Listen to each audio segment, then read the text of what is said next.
Saudara, saya sudah bersama dengan juru bicara Kantor Komunikasi Kepresidenan, Dede Prayudi atau yang kerap disapa Mas Uki. Mas Uki, terima kasih untuk waktunya, Mas. Terima kasih juga untuk udah datang ke sini, Mas. Siap, Mas Uki. Mas Uki, tentu semua pihak mengapresiasi apa yang kemudian dilaksanakan oleh pemerintah ketika Pak Prabowo pertama kali melihat anak-anak mendapat makan bergizi gratis. Apa yang kemudian disampaikan oleh Pak Prabowo? Beliau ingin supaya program ini sesegera mungkin untuk menjangkau anak-anak kebanyakan, ibu-ibu hamil kebanyakan, ibu-ibu menyusui kebanyakan, dan balita kebanyakan. Jadi kan memang program ini waktu kick off itu ada 190 SPPG atau Satuan Pelayanan Pemenuhan Gizi, atau dalam bahasa awamnya kita sebut dapur MBG. Per masing-masing dapur MBG ini bertanggung jawab untuk kurang lebih 3.000 porsi makanan, ya. Dan untuk ibu hamil, ibu menyusui, dan balita itu dibagikannya melalui posyandu.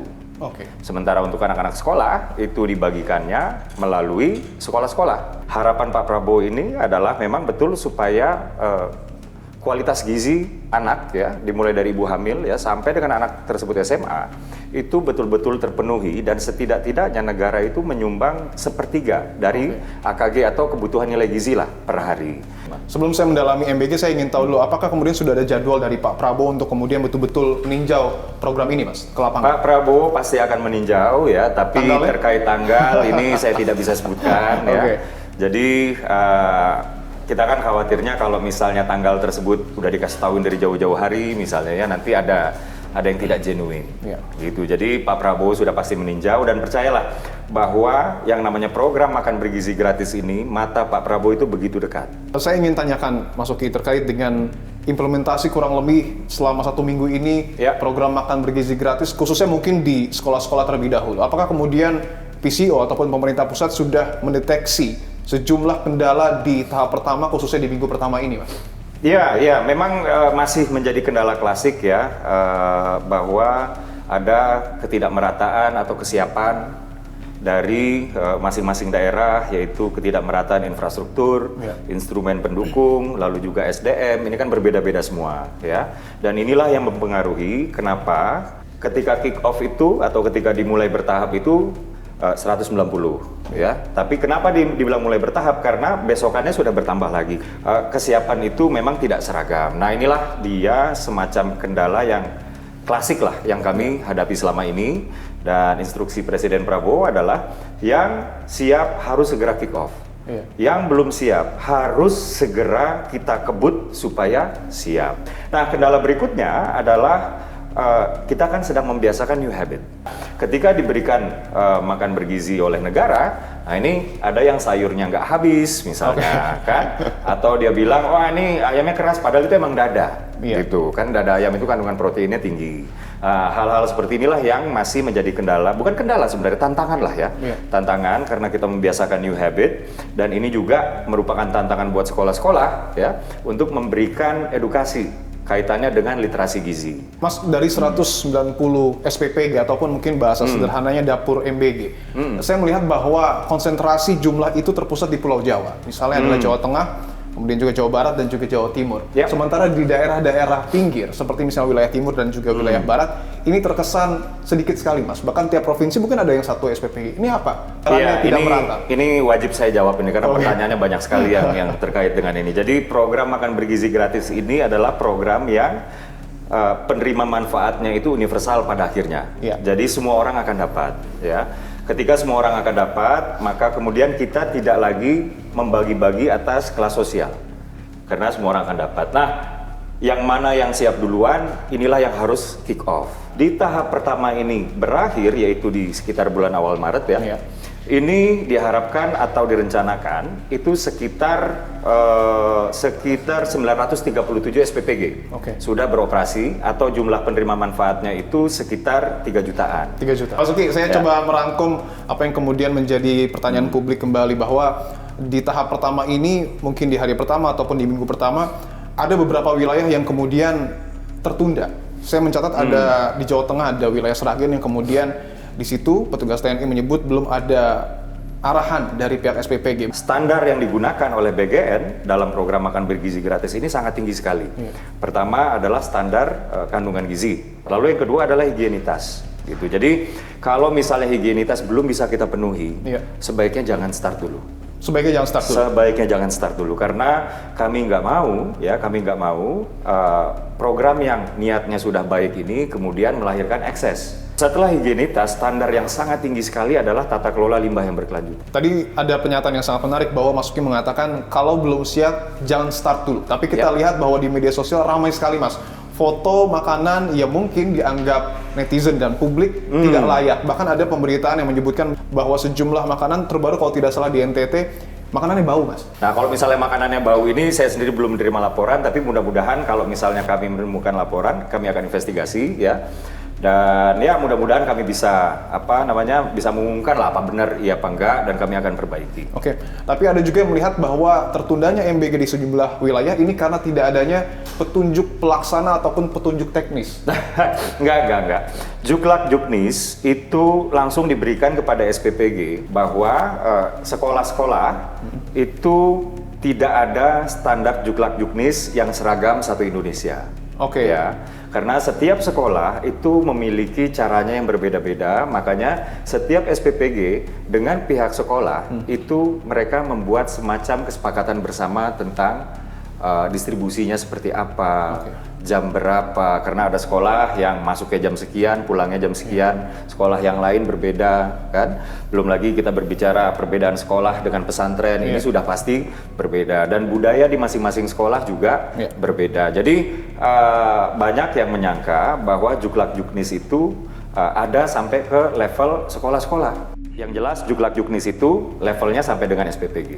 Yang tidak kalah penting juga kenapa kita membahas petunjuk pelaksana dan juga petunjuk teknis, kita harus akui bahwa tidak semua anak-anak bisa makan seluruh jenis makanan. Betul. Misalnya ada beberapa anak yang mungkin tidak bisa makan nasi ataupun alergi dengan lauk tertentu. Ini mitigasinya bagaimana? Nah, ada juga ya 1-2 anak di beberapa sekolah kami temukan ada yang memiliki alergi nasi. Betul. Ada yang lebih parah lagi fobia nasi. Melihat nasi dia lari. Gitu. Jadi bukan hanya dia tidak bisa makan nasi tapi takut. Itu gimana, Mas? Ya, jadi sebenarnya di saat pendataan di awal, salah satu yang dilakukan oleh SPPG itu adalah mendata terkait dengan intoleransi si anak terhadap makanan tertentu. Jadi bukan anak yang nggak suka ya, tapi intoleransi. Artinya entah dia ada alergi atau entah dia ada fobia dan lain-lain, itu sudah didata terlebih dahulu. Jadi ada pendataan berarti. Ada pendataannya. Saya ingin membahas soal anggaran, Mas, karena yang juga ramai diperbincangkan bahwa Kendari Sulawesi Tenggara menyelenggarakan MBG dengan menggunakan dana pribadi Pak Prabowo Subianto. Saudara, saya sudah bersama dengan pengamat kebijakan publik Bapak Agus Pambagio. Pak Agus, terima kasih untuk waktunya, Pak. Sama-sama. Pak Agus, tidak ada yang memungkiri bahwa program makan bergizi gratis ini adalah program yang sangat baik, memiliki tujuan yang mulia untuk kemudian meningkatkan kualitas SDM kita, Pak. Tetapi berkaca pada kurang lebih seminggu terakhir, apa yang menjadi catatan Anda, Pak? Ya, seperti pernah saya tulis dan saya nyatakan di publik ya, bahwa ini program sangat ciamik, saya bilang itu sangat baik, karena ini untuk persiapan 2045 Indonesia Emas, karena kita menyiapkan SDM-nya. Cuma kekurangannya adalah ini underlying hukumnya nggak jelas. Satu itu. Kedua, Juklak Juknisnya juga nggak ada. Nah, yang lebih spesifik adalah pengawasan. Siapa yang mengawasi? Kemarin dari kantor PCO, Presiden mengatakan pada saya bahwa kita pakai digital. Semua ada pengawasnya, 3 orang di dapur. Dan di mana-mana ahli gizi segala macam. Oke. Tapi ini banyak sekali loh. Nah, sekarang gimana caranya ini ngawasinya? Saya belum melihat mekanismenya. Yang menjadi susah adalah, ini karena anak-anak, ada dari PAUD ya, berarti di bawah 5 tahun, itu ikut program ini, padahal anak-anak itu metabolisme pencernaannya belum sempurna. Kalau dia ada apa-apa, siapa tanggung jawab? Puskesmas kah? Atau dokter rumah sakit daerah? Atau apa? Itu enggak ada. Jadi saya hanya berdoa sampai hari ini mudah-mudahan tidak ada anak-anak yang terkena masalah dengan makanan ini. Oke, saya ingin bedah satu-satu. Saya menarik bahwa ketika membahas soal menu, ini juga ternyata tidak bisa dipandang sebelah mata. Kan tidak semua anak suka nasi. Kalau balita kan biasanya ada bubur lah, ada macam-macam. Nah, ini bagaimana mengontrolnya? Hanya saya ragu kenapa buru-buru sih. Jadi kita pemimpinan kita ini kalau punya program buru-buru soal pencitraan. tapi tidak diukur dulu. Apakah sudah ada studi antropologi? Kan masing-masing anak aja beda, belum anak-anak dari desa A, B, C, D yang begitu banyak. Artinya 78 hari Presiden Prabowo memimpin negara kita dan berhasil mengimplementasikan program makan bergizi gratis, sebenarnya tidak hanya dapat dipandang positif tetapi harus diwaspadai karena Diwaspadai. Iya, pesan saya adalah waspada. Belum lagi budaya bangsa kita apa? Korupsi. Jadi 10.000 itu saya bayangan pengalaman saya mengawasi model-model bansos makan kini 40% amblas. Jadi kalau 10.000 tinggal 6.000. Jadi apa? Jangan-jangan nasi putih dengan telur rebus. ketika ada orang yang menyebut bahwa pelaksanaan program MBG ini terlalu terburu-buru. Tidak demikian, ini uji cobanya sudah lama sekali, sudah setahun ya. Dan ini kan kita mulainya from zero to square one ya. Oke. Dan from zero to square one artinya kita tidak punya contoh melalui pengalaman kita, akhirnya kita mengambil contoh dari pengalaman negara lain. Dan yang namanya from zero to square one ini tentu saja tantangannya ini jauh lebih sulit. Saya ingin membahas soal anggaran, Mas, karena yang juga ramai diperbincangkan bahwa Kendari Sulawesi Tenggara menyelenggarakan MBG dengan menggunakan dana pribadi Pak Prabowo Subianto. Penyelenggaraan makan bergizi gratis ini itu oleh berbagai macam pihak. Ya, ada TNI, ada Polri, ada Kemendagri, pemerintah daerah, dan juga UMKM yang dimana mereka tergabung sebagai mitra, gitu ya. Jadi nggak hanya soal satu atau dua yayasan, yang mungkin yayasannya milik orang-orang tertentu, yang mungkin saja memang betul milik Pak Prabowo, gitu. Kaitannya dengan yayasan-yayasan yang milik Pak Prabowo sendiri, saya juga nggak paham, ya. Tapi saya menduga ini dikarenakan begini, karena waktu uji cobanya kan Pak Prabowo memakai uang pribadi. Oke. Karena uji coba ini sudah berlangsung semenjak Pak Prabowo itu bahkan belum menjadi presiden. Oke. Gitu. Nah, saya ingat sekali ya waktu itu masih musim kampanye itu sudah dimulai tuh launching uji coba. Nah, ya bisa saja dari yayasan tersebut ada uang sisa yang kemudian dipakai. Karena ada yang mengkritisi bahwa penggunaan dana pribadi Pak Prabowo ini membuka potensi adanya penyalahgunaan wewenang, termasuk juga kesulitan nantinya pada saat transparansi anggaran. Enggak ada kecurangan-kecurangan di sini. Semuanya masih sesuai dengan koridor hukum yang berlaku. Ya, terkait anggaran ada juga pembahasan yang tidak kalah mencengangkan, Mas Oki, karena yang terbaru Menko Pangan Pak Zulhas mengatakan bahwa dana 71 triliun untuk MBG di tahun 2025 hanya cukup sampai Juni. Kalau berlanjut Juli harus ada dana 140 triliun lebih, bahkan setahun 400 triliun. Ya, anggaran makan bergizi nasional sebesar 71 triliun ini dipakai untuk dihabiskan, untuk digunakan dan diharapkan berdampak selama 1 tahun. 1 tahun? 1 tahun, gitu. Jadi artinya ada salah perhitungan dari Menko Pangan atau bagaimana? Ini saya nggak tahu ya. Saya ini jubir kepresidenan, bukan jubir karena Menko. angkanya besar sekali, 400 triliun itu luar biasa besar. Nggak mungkin yang dimaksud adalah karena kan memang di tata kelola keuangan negara, di sistem kenegaraan kita itu di tengah-tengah kan bisa diadakan APBNP. Tapi yang jelas sampai dengan saat ini kita berpegang ya masih dengan keputusan bahwa tidak ada, 71 triliun ini memang adalah anggaran untuk 1 tahun. Sudah ketok palu dan tidak akan bertambah. Soal tidak akan, yang jelas tidak pernah atau belum pernah kami rencanakan. Oke, belum ada rencana untuk kemudian menambah jumlah anggaran di tahun ini. Belum pernah direncanakan. Selain anggaran, Mas, ada juga yang viral di media sosial belakangan bahwa para siswa ini dalam tanda kutip dilarang memfoto makanannya yang tidak layak begitu, Mas. Ini bahkan ada yang menyebut akan diberikan sanksi kalau difoto dan di-share di medsos. Dari pemerintah pusat tidak pernah ada aturan seperti itu. Ada aturan mungkin di sekolah-sekolah supaya anak-anak ini tidak foto-foto. Ya, saya juga nggak tahu kenapa ya. Yang jelas ini bukan kebijakan dari BGN, bukan kebijakan yang kami di institusi kepresidenan lakukan gitu ya. Mas, kita tahu bahwa Indonesia menjadi negara ke-8 di Asia Tenggara yang kemudian menyelenggarakan program MBG. Bahkan di dunia sudah banyak negara berkembang, maju, betul. 100 lebih negara yang kemudian sudah menjalankan program ini. Apakah pemerintah terbuka untuk belajar dari negara tetangga mungkin atau mungkin negara lain untuk memperbaiki pola MBG yang saat ini tengah dibangun? Jadi kita belajar dari negara-negara yang sudah lama menerapkan itu. Bukan hanya soal kajian-kajiannya dari UNICEF yang kita sudah banyak banget terima, tapi juga kita belajar langsung dari negara-negara tersebut, dari Jepang. Jepang itu sudah memulainya setelah mereka selesai dengan Perang Dunia Kedua ya. Lalu kita juga belajar dari Amerika Serikat. Di Amerika Serikat itu dapurnya ada di sekolah-sekolah, misalnya seperti itu. Dan di Amerika Serikat yang menjadi penanggung jawab masing-masing program itu adalah negara bagian, bukan federal state. Dan hal-hal seperti ini tentunya kami pelajari. Salah satu tujuan dari MBG adalah merangsang perputaran ekonomi lokal. Betul. Dan kenyataannya saat ini Mas Uki banyak pengusaha kantin yang kemudian omsetnya turun karena MBG. Nah, berbicara soal pedagang kantin, ya, yang namanya new habit, yang namanya disrupsi. Jadi MBG ini kan disrupsi ya. Betul. Pasti harus ada yang namanya penyesuaian-penyesuaian. Antara sekolah dengan pihak kantin itu sudah melakukan semacam kesepakatan yang saling menguntungkan, ya. Jadi pihak kantin sudah mau untuk melakukan semacam diferensiasi lah, produk-produk yang dijual itu tidak sama dengan produk-produk yang ada di program makan bergizi gratis. Artinya pengusaha kantin yang kemudian menyesuaikan. Soal komoditas dagangnya mereka menyesuaikan, sekolah juga menyesuaikan. Apakah kemudian ada rencana bahwa pengusaha kantin juga diajak untuk bermitra untuk kemudian memproduksi makanan gratis? Ada UMKM istilahnya kuliner ya, nggak hanya kantin tapi juga di desa-desa setempat untuk bergabung ke dapur-dapur SPPG. Tapi kita tidak, dari pusat tidak ada standarnya, itu terserah masing-masing SPPG. Itu ada yang merekrut sengaja memang ibu-ibu aja nih. Gitu, ibu-ibu lokal gitu supaya berdaya. Untuk bicara kantor komunikasi kepresidenan, Mas Dede Prayudi atau Mas Uki, terima kasih banyak. Terima kasih banyak Mas Dimo. Siap.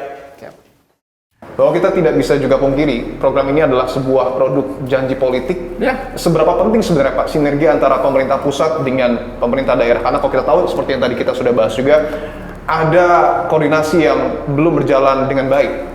Iya begini, itu kan sudah tipikal di Indonesia puluhan tahun ya, bahwa contohnya gini aja, bupati tidak pernah nurut sama gubernur. Orang beda, gua kan juga dipilih rakyat. Nurut ya? Enggak, ya kan? Nah, sekarang gini, kalau itu dari daerah, BUMD, apalah namanya, kan dia harus ada perintah dari Kementerian Dalam Negeri. Dalam ini misalnya Dirjen Bangda. Ada nggak ininya? Underlying-nya, perintah. Kalau nggak ada, masa jalan gitu aja? Kalau ada apa-apa, siapa tanggung? Ini negara loh, ya. Belum kita bicara soal kompak apa enggak, itu lebih parah lagi. Ya kan, perintah gubernur belum tentu dijalankan oleh bupati, wali kota, karena mereka dipilih juga oleh rakyat. Ada juga temuan yang menarik Pak, dan ini juga sudah dikonfirmasi oleh pihak istana bahwa di Kendari, Sulawesi Tenggara, program makan bergizi gratis ini bahkan menggunakan dana pribadi dari Presiden Prabowo Subianto. Itu kan nggak benar. Bukan soal ini presiden kita sangat sosial dan enggak, bukan, ini urusan bangsa. Ya harus dibayar oleh negara. Memangnya kuat berapa? Wong Pak Presiden juga secara waktu masih private kan juga banyak utang. Ada juga tujuan salah satu dari MBG adalah untuk kemudian menghidupkan UMKM. Tapi ada juga temuan nyata bahwa ketika anak-anak ini menerima makan bergizi gratis, ada pengusaha-pengusaha di kantin yang omsetnya turun. Nah, artinya apa? Untuk meningkatkan UMKM tidak jalan kan? Bagaimana koordinasi bahwa yang masak di situ adalah ibu-ibu bapak yang punya kantin di sekolah ini misalnya, atau yang di wilayah ini para kantin yang koperasi, kan biasanya ada koperasi karyawan, koperasi apa? Ya mereka yang bikin.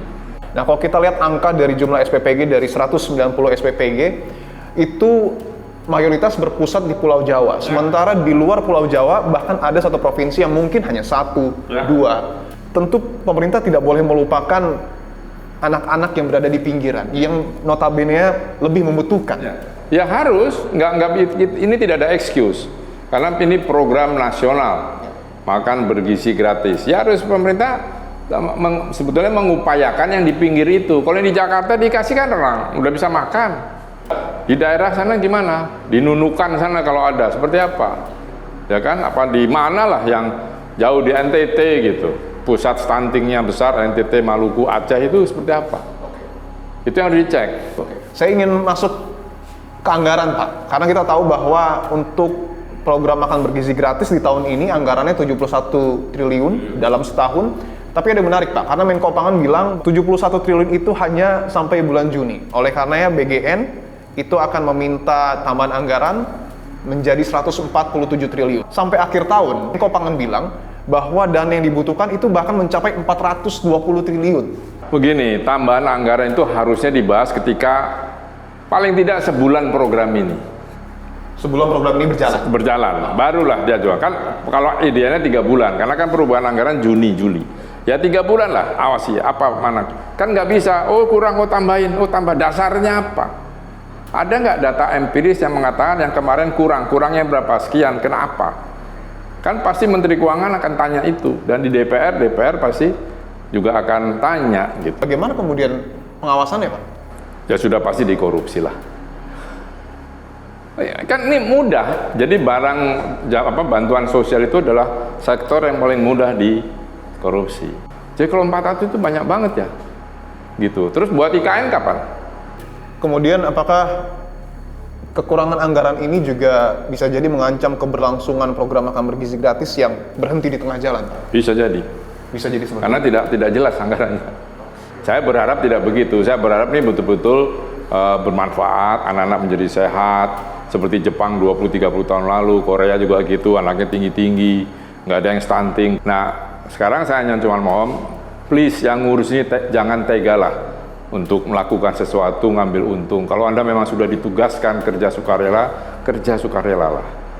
Saya ingin tanyakan lagi Pak, mungkin ini jadi pertanyaan terakhir saya. Ketika kita melihat gambaran awal dari pelaksanaan program makan bergizi gratis, apakah Bapak optimis tujuan mulia dari program ini dapat terwujud?